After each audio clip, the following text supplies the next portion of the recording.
Good morning, my friends. Welcome to the new year of 2025 of Heroes of the Storm. My name is TheFreind, and today we'll be commentating a Tyrael game this time. Have I So asked you recently, ready yet? I published Oh, a okay, then in Tyrael fact, Talents are you? Overexplained, and now I'm The working light on the of Tyrael justice Heroes Fire shines Guide. on You'll this see it all realm. in writing very soon. But I felt like this was a perfect game in my scrim matches in, learning more about Tyrael that I, just managed to combine a lot of different things together, and it worked out great. So, 10 let's talk a little seconds. bit more about Tyrael. Tyrael, as a tank, is probably the most mobile and the most damaging tank. However, he has basically no crowd control. So he's kind of like a glorified melee assassin slash bruiser hybrid that has a really strong tanky frame.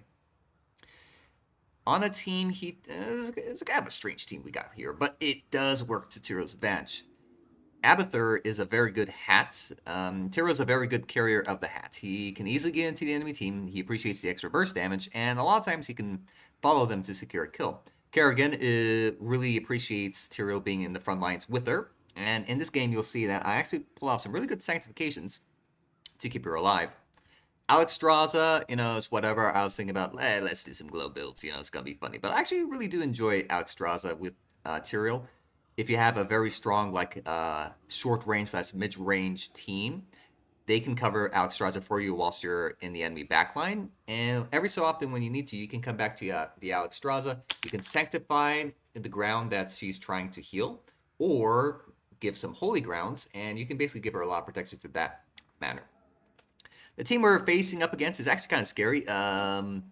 Very strong blow-ups, good split pushing potential, lots of map control, vision.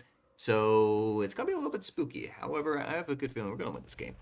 5, Alrighty, so 4, 3, for my level 1 talent, it depends on what Alexstrasza picks here. If she goes globe quest, I have a strong incentive to go after globes as well. Now, generally speaking, for your level 1s, it's whatever you want. However, I feel like I need to be a bit more independent, and I need strong value because we have 4 bodies on the field with Abathur. So I need to basically make myself more dangerous. Hardened Restoration is my top pick.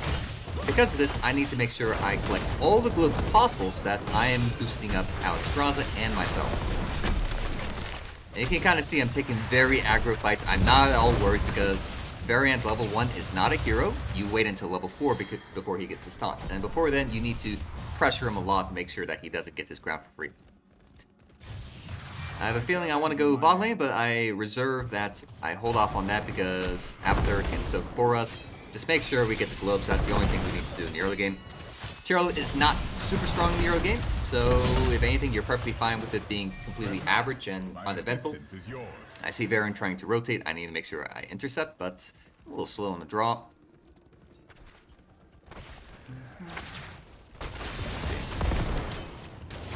Yeah, more globes. On Cursed Hollow, the objective will spawn around 2:30, and we can see, due to the minimap, it's going to be right here in this bush here. What we need to do is make sure we grab the Bruiser camp, probably around 2:30, and then we start making our way down so that during the objective phase, we'll have a camp pushing in. We can grab the Siege camp, yes, but it's not going to be very valuable when the fight is so close to it. They can very easily take care of it, and we're not going to get a lot of value from it. But the Bruiser camp is going to be much further away, and it's also a pretty strong camp, all things considered. Now, bad news is Eldon picked up the Bruiser camp, so we're going to be slow on this. And plus, we don't have a lot of damage. Kerrigan, Alexstrasza, Tyrael, this is not a fast mercenary camp clear, you know? Guys, could use some help here. So right now, instead of us going for the Bruiser camp, we just decide to answer this camp.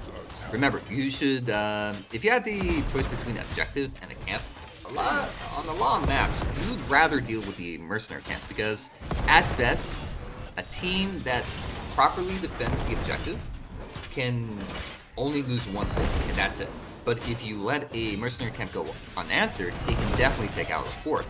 Plus, if you lose the objective, then, oh, now it compounds, you're gonna lose 2 or 3 now. Suddenly that becomes a problem. Here we see the tribute is starting to spawn. They took out the siege golems here. This is the problem Eldon's maintaining here. He decides to push with the camp rather than coming down to the tribute. So I tell Kerrigan, okay, see if he can go answer that there.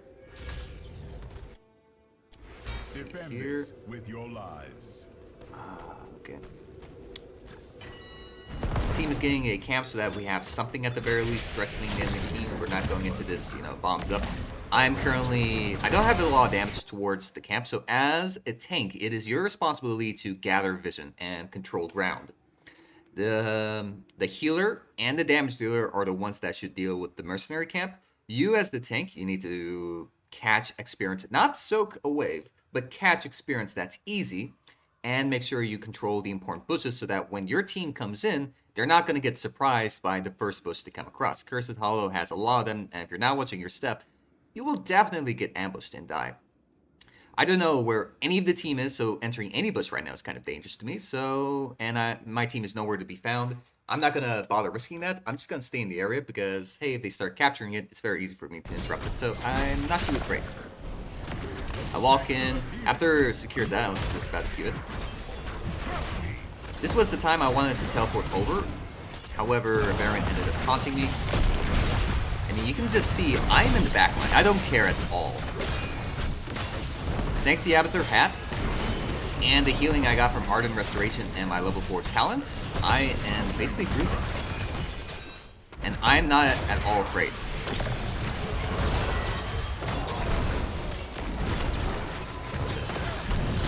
Chromie unfortunately gets sniped by the Leaning. Good hit by her. But as Tyrael, you need a little bit of fearlessness. You need to be basically stubborn when it comes to getting into the enemy team, because the reason I went into all that, there's only two reliable damage dealers, quote unquote. Ragnaros and Illidan. If Baron is in the mix, his taunts can definitely lock me down. That leads to a Tyrande stun and armor shred. Liming blows me up afterwards. But when he blows his taunt like that, there's nothing for me to worry about. It's very easy for me to just sidestep all of the Liming abilities and just not give a damn about it. And that's exactly what I did. I utilized Tyrael's small 0.75 body collision size, which is the smallest amongst the tanks, by the way. Plus his movement speed from his Smite that you're constantly putting down. And plus the slowing you have from EQ, you just completely overrun anybody that you're fighting. Completely just sidestep everything they have. And you're constantly stutter stepping. You're just moving, attacking, and you're just dodging all the abilities that you can. And it's so easy for you to do that as Tyrael. All the while, you just have a massive health bar, you've got shields, you've got healing out the wazoo. Here we take out the Bruiser camp because the next tribute is coming up. Very good timing. Fortunate that Abathur ended up getting dove upon by Illidan, but it is what it is. As for talents, let's talk about it. So I went healing with level 1 Ardent Restoration. Now I'm going into healing for Divine Vigor at level 4. When you hit Smite on an enemy, your auto attacks will now lifesteal 70% of the damage dealt. I'm going to talk about that. This is kind of an okayish talent. It's kind of weak, truth be told. However, the real value comes when you get level 7, or Jeevel. Every enemy hero you hit with your Smite increases your damage by 60%. And this stacks for every enemy hero you hit. So check this out. Smite, auto attack, 235 damage. And you know what else is funny? Because you're life-stealing 70%, you're returning 164 health just off that one auto attack. Look at this. Ardent Restoration is kicking in. I'm starting to heal. I'm at 5 stacks right now, out of 10. So I'm healing 137 over 5 seconds. That's potentially 270 when I fully stack it. And all the while, every time I auto attack, I'm just restoring 160 damage. These guys have no hope at overrunning my healing. They can't stop it. I'm just going to heal up everything they throw at me, and I'm not going to care. So I attack, I keep up the pressure. They cannot ignore me, because if they do, I'm just going to kill this Liming. It's going to be kind of tricky because Tyrande's in the mix, and she could just heal her up. But now, we see the central problem there is with Tyrael. When you dive the enemy backline, your backline gets dove upon. And it looks like Chromie has no tools to get them off of Alexstrasza. She gets dove upon. There's no hope for her. She just dies very easily. And look at me. Although I do significant damage to the Liming, it doesn't really matter because Tyrande is still there dealing damage.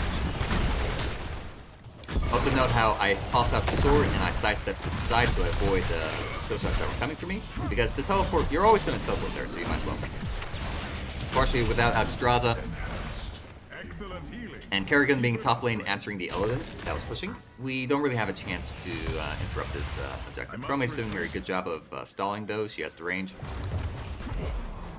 Here I get hit by the Liming W, and this is when I decide, okay, there's no way to do it. And I do a good wings to try to get her out, but truth be told, she died because of me. This is my fault. as soon as Alexstrasza died, our chances of getting this objective was basically null because Kerrigan is top lane. Now it's a 4v2 man advantage. Afterhat is not strong enough to cover that difference. I knew we were going to lose this tribute, but I did not tell Chromie to back off. That is my mistake. I had intentions to back, and I had no intentions of going in. I tossed out a sword just because, but she thought I was going in, and she was giving me support. But that was incorrect. So I ended up getting her killed for nothing. When you're the tank, you make the shot calls. People are polite to follow you because you determine how the enemy team is going to react. The tank has the most control over the field. The damage dealer cannot approach the enemy team without the assistance of the tank. I'm just typing here, that's why I'm slow. If you move in, your team will move in, and it is your responsibility to decide, okay, we're going to win this fight, we'll go win. Or we're not going to win this fight, let us back out. Superbly executed. There we go. Level 10, I pick up Sanctification. Reason being, I didn't like how they took out Alexstrasza there. And this taunt combo we have here, Sulfurous, Smash, Leeming, Starfall, Hunt. My goodness me, that's a lot of damage. Your Chromie gets a pretty good land. I wait for the E to expire. I should not have done that. He does not have the slow burn.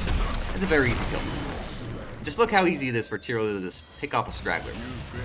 I noticed Leeming, I saw Leeming on the minimap here, so that means if she's coming from here, the rest of her team is probably here, so I need to immediately intercept here. Tyrael's Baron just showed there. In fact, right now I'm focusing on Ronda. Kerrigan's taking a lot of damage. Pop down the invulnerable. Outstanding. That was incredible. Keep it up. And if you saw what I did there, the Sanctification denied the Hunt stun. He charged in, he still dealt the damage unfortunately, but the stun was purged, and not only that, I prevented the Starfall from going through as well. The cool part about being invulnerable is it makes you untargetable. You become an invalid target for a lot of things. And because one of Starfall's greatest powers is that you're hitting enemy heroes individually, this translates directly into Ronda getting more heals. If she hits lots of heroes with the Starfall, she's refunding, was it, look her real quick. Every time she deals damage with by any source, she refunds 1.5 seconds off the cooldown of her Q. The Starfall hits like 5 times per wave, 8 waves, etc. That's a lot of healing. Oops. Okay, I actually missed out on a pretty important kill here. Let's actually go back in time. Hold on. I want to show you what happened here. So yeah, by going invulnerable, you basically nullify talents and abilities that you otherwise would not be able to, which is actually pretty cool. And because of that, Sanctification is a lot stronger than what it might initially seem. You use it to purge things. So, look at this. I am first to reach the bush. I do not immediately go in onto the building. I don't want to spook him. I wait for the Avatar head. I wait for Kerrigan, more importantly, to be honest. I miss my Q, but I keep it there. Because, look at that. I teleport back to him. And I slow him again because of that. And then we just get an easy kill. Your Q will slow enemies hit when you hit them with the initial sword, but it also reapplies the slow when you teleport to it. So by waiting on my Q, I was able to basically secure the kill on Illidan. He did not anticipate me jumping back there, and I was able to slow him, and that made it real easy. Right now, damage dealers deal with the golems. They have to deal with this. The port is right here. If we just ignore it, it's going to be a problem. So I tell them to stay there. I go to the bush myself. So I'm controlling ground and vision. So I'm making sure that this is safe. And I found out that they're kind of slow to it, so we have a timing advantage to take care of it. Look at this. Just like what I did with that very first tribute of the game, I am controlling so much ground, and I do not care what happens to me. I will stay in the front line, and when it gets dangerous, I can very easily Q myself out, or even drop the Sanctification. I have no worries of dying. So I am making it as big of a hassle as possible for the enemy team to get past me. They do not get past me without getting punished. That's the big deal. Also, level 13, by the way, Holy Ground. The single most important talent in all of Tyrael's abilities. Nothing comes close to the power of Holy Ground. I'm telling you. There's too much to talk about when it comes to Holy Ground. However, on a map like Cursed Hall, there are so many corridors here. Like, I can very easily plop down the sword in the middle of it. I completely block it up, and they can't pass through it. There's going to be lots of value from Holy Ground in just about any map, any team composition you play in. It's just something you should routinely pick up. I see no good reason to pick up Sword of Justice. Although, going back to Alexstrasza is pretty nice from time to time, I would prefer giving more crowd control to my team because, again, Abathur is 4.5 heroes. He gives you shielding and damage, nothing more. Your team doesn't get any crowd control or survivability from it. But we get a very strong clone here that actually engaged upon these two, so big kudos there. Right now, the situation is kind of dire. We have the Starfall, we have a Sulphurous Smash that successfully connects, and I see the Leeming here. I need to plop down the Sanctification immediately. And look at that, that was perfect. Completely nullified the entire Leeming combo. She misses her Calamity, she misses her Orb, she misses her Q, and if those connected, she probably would have Wave of Force. But because those don't go off, she doesn't do it. And because the timing was just right, Kerrigan avoids that damage. Not only does she not die, but she's still highly in high health right now. So she can continue battering the enemy team with her high damage and survivability. And plus, all the while, the Alexstrasza Circle of Life there, the Circle of Life there went uninterrupted. They cannot stop her from getting that healing, which is one of the good things about playing with Tyrael as Alexstrasza, is that Sanctification guarantees the enemy team cannot knock you off, cannot give you healing reduction, cannot stop you from anything. So that's pretty cool. The Abathur clone just is delaying it. I'm going after Liming here. She gets away though. That's okay. So right now, we just need to stall time. Distribute is the only thing that matters. If we can get a kill, we can get a kill. So I'm just utilizing my high damage from E and Q to easily kill the enemy team. You can just notice how much damage I get, even off of one hero. I think I'm making a mistake here. Yes, I made a mistake here. It's super obvious Illidan's gonna try to jump away, so using my Q point blank when I haven't seen him using the ability in like a few seconds is just really stupid. I should have anticipated that, but I didn't. But I was like, okay, you know what? I could probably burst him down. Completely delusional. Come on, I'm Tyrael. I can't burst people down. So right now we are pushing on all three fronts. I actually quite like doing this on Cursed Hollow because the minions only have like 1 health. If you kill them, you get full experience still. Alexstrasza is out of mana here. This is a problem. Ouch. Rest pasta. And again, they can't just kill me because the damage dealer is Leeming, and Leeming does not have reliable damage on me because everything is a skill shot. I just outmaneuver. I'm constantly attacking, moving to the side, healing over. I just don't care. Again, you have so much healing with the Ravager build. Okay. Yeah. Very good kill. But the Illidan comes in. Yeah. And now I'm out of mana. Such a shame. If I had mana, maybe I could be closer and plop down Sanctification, but this is a constant problem Tyrael has. He's very mana hungry. You can usually avoid this problem by casting your W less. Like with this build especially, all of your talents are off of it. It's in your E and your Q, so you don't need to ever press your W to get full value off of everything. By the way, level 16, I pick up Heraldric Reforging. I think this is the best talent on the tier. Now, I love Smite the Wicked, personally speaking, but Heraldric Reforging is just on another level, especially when you get good with Holy Ground. More Qs, more teleporting, more slowing, and most importantly, more Holy Grounds. And this also unlocks a new ability that you can do. You can literally double up your Holy Ground. And I'm going to show you how. So, whenever you attack, your Q's cooldown goes down. Even if the Q's on the ground, it still contributes progress. So check this out. I press Q, it should go on a 12-second cooldown, ticking down. I teleport. Holy Ground is placed down, so I don't know where the enemy team is, by the way. I see the Toronto Owl go through here. Kind of makes me scared, because they can easily approach us. They know where we are, we don't know where they are. They could jump us. The camp is the perfect timing to do it. So I drop down the Holy Ground in the most likely path that they'll take. And if I successfully do that, we can get the camp completely uncontested, and they're nowhere near my squishies, which I don't want to. But when I teleported, guess what? Thanks to Heraldric Reforging, my Q's cooldown is completely refreshed because I was wailing on that camp. I can drop a second Holy Ground if I need to, if the event occurs. So that is a new possibility you get off of this one talent. No sign of our enemy. Oh, so good. Okay. Tank, you are first to go in bushes. You are first to find the enemy team. You need to figure out what the enemy team's up to. So I find the Liming, I do some damage, I holy ground after. Maybe my team follows. I'm just harassing them. Very good. Another holy ground. Look at that. Sanctification, I should say. I see the Liming combo coming. I plop it down. It also denies the Starfall. This gets kind of dangerous real quick. Woo. Yeah, look at that. Even though I was full health, that was still dangerous. Tyrande just makes any type of crowd control chain substantially more dangerous. But I got follow-up for my teammates. I can always count on them. Check this combo out. I toss down my sword. I attack the fort. I teleport. I teleport. Double holy ground. So I deny them from completely approaching it. Unfortunately, Ragnar just goes multiple forms, so it doesn't do anything. But we have an objective coming up. We have camps to take.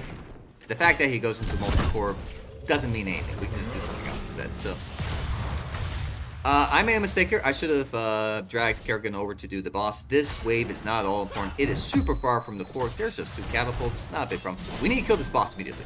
Because the whole enemy team is alive, and I am gambling on the fact that my holy ground can contest on it. And we see Baron approach. This gets scary. The reason I call for boss is because holy ground can cover over the mercenary camp capture point here.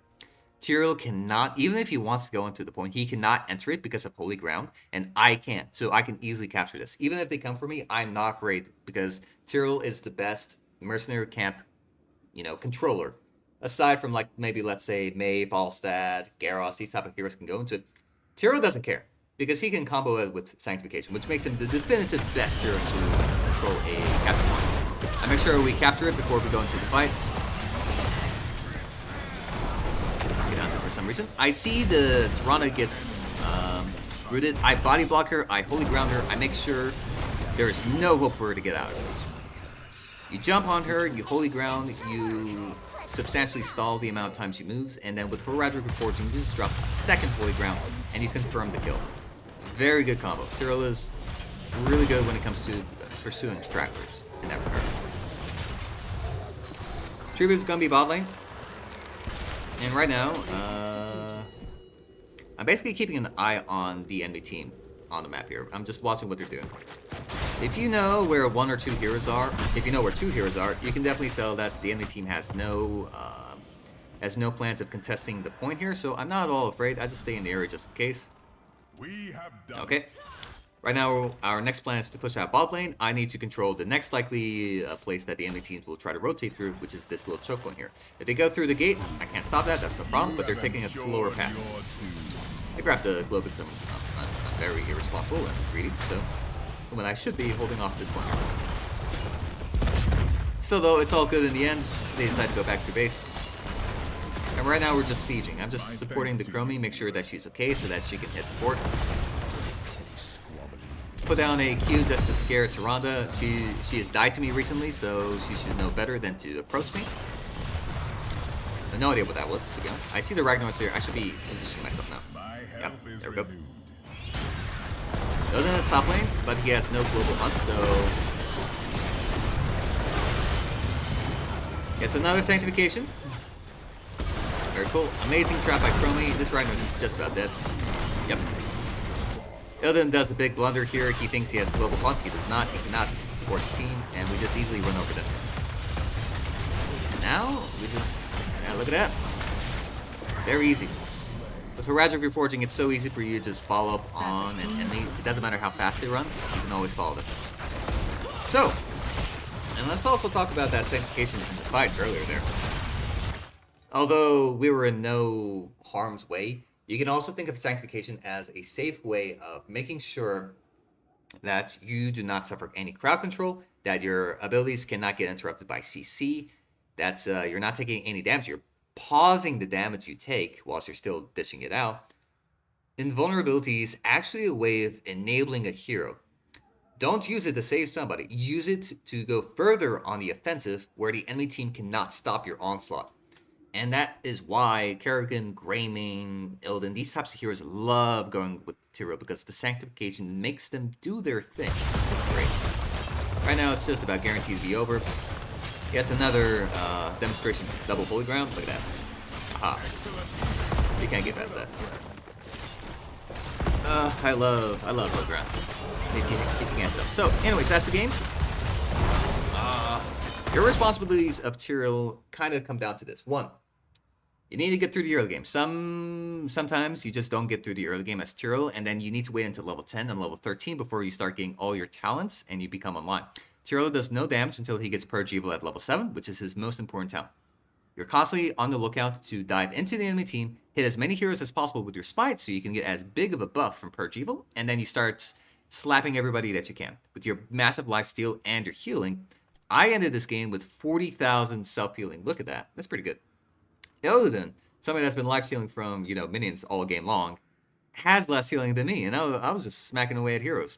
And that is 66% of the healing that Alexstrasza has given. More healing than Tyrande did. This is insane. And also at level 20, I picked up Seal of Eldruin. Game is going pretty well. I don't need Holy Arena or armor, so hey, some extra attack speed. Which actually combos very well because you get more attacks with Purge Evil, more attacks with Life Stealing, more attacks with Heragic Reforging, so it's easier to double chain it. All that jazz. Pretty cool, right? So you pick up your talents, and then what? As a tank, your responsibility is making sure that you are on point. You need to make sure that you are first to find the enemy team, first to enter a bush, to check it out, to make sure it's safe. And Tyrael can very easily check it out because his Q can get vision, or he can enter it himself and then use his Q to get out of the situation if it turns out to be dangerous. And then he's also got speed ups. It's very challenging to chase after Tyrael. I'm going to promise you this. So have no fear. Jump into the enemy team, wail on them, keep dodging abilities, and you are very survivable. You're not like a Diablo where you charge in, you're going to be expecting the damage, but you've got so much spell armor and so much health that you'll just shrug it up. Tyrael doesn't have quite the same amount of luxury, but he has speed, and he uses that speed to continuously chase after the enemy team and continuously avoid abilities. And I also worked with the team. I made sure that as the tank, since the team is going to be following whatever I do, I need to be the one calling the shots. I need to be asking the team, okay, let's get the camps at this time. Let's push out this wave. Let's push out onto the fort. Let's secure the tribute and all that. And also another cool trick that I've not mentioned, Cursed Hollow is not a very good map for this kind of situation, but Sanctification can be used to guarantee a objective capture. I think the tribute on Cursed Hollow takes 6 seconds to capture, so if somebody is halfway done through the channel, and you can pop down Sanctification, they become invulnerable, they're unfazable, unCCable, undamageable. They can capture it, nobody can stop them, and you guarantee the objective. But your teammates need to trust you for doing that, and sometimes it's kind of difficult to pull off, coordination-wise, but when you do, it is unstoppable. Cursed Hollow is not, the best map in the game to guarantee an objective.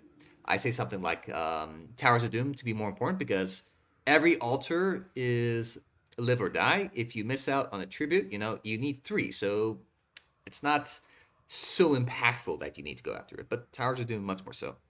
And there are many more maps that also kind of fulfill this purpose. That's beyond the scope of this video, though. I really appreciate you guys jumping into this very basic guide into Tyrael here. Check out my Heroes Fire guide for write-ups on everything so that this video is not your only source of information. Alrighty, friend is out. Peace.